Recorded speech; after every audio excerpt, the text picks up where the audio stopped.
हर हर महादेव। आज सबसे पहले मैंने अपने बेटे को बताया कि इसमें 24,000 श्लोक हैं और 7 संहिताएं हैं।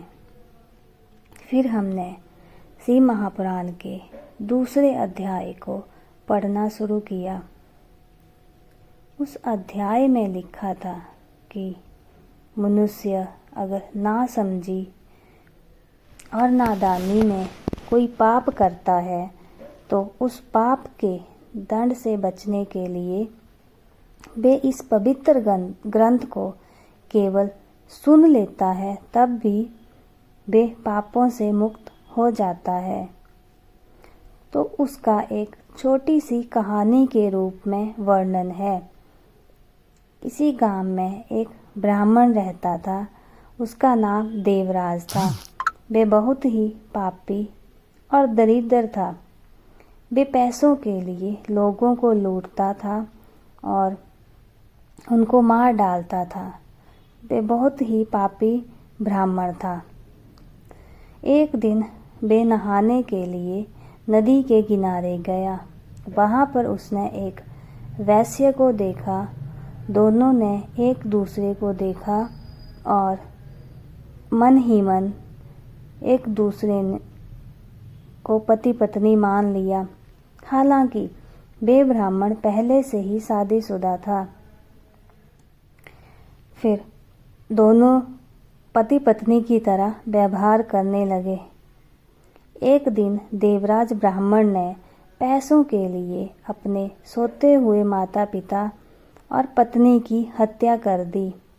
जो भी धन उनसे प्राप्त हुआ वे सारा धन उसने उस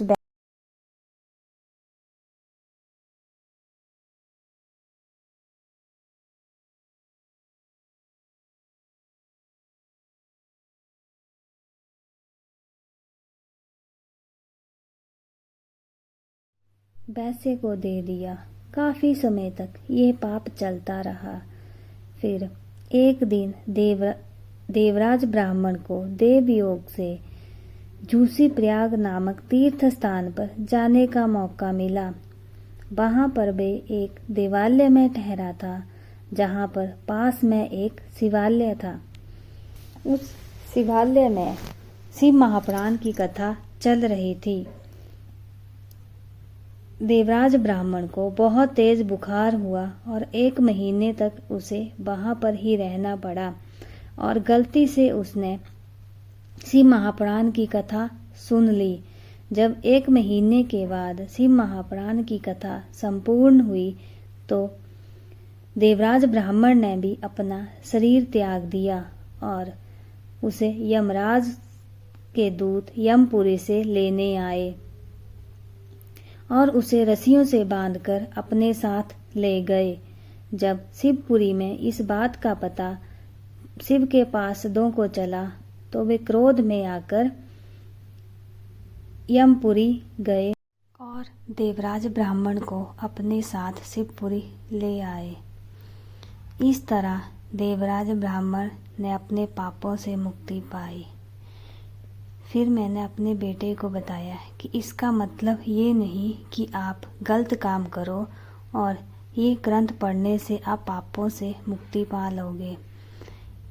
इस ग्रंथ को पढ़ने और सुनने से वही पापों से मुक्ति पाई जा सकती है जो पाप आपने ना समझी और अज्ञानतावश किए हैं। इस तरह इस कहानी के साथ ये दूसरा अध्याय समाप्त हुआ। हर हर महादेव।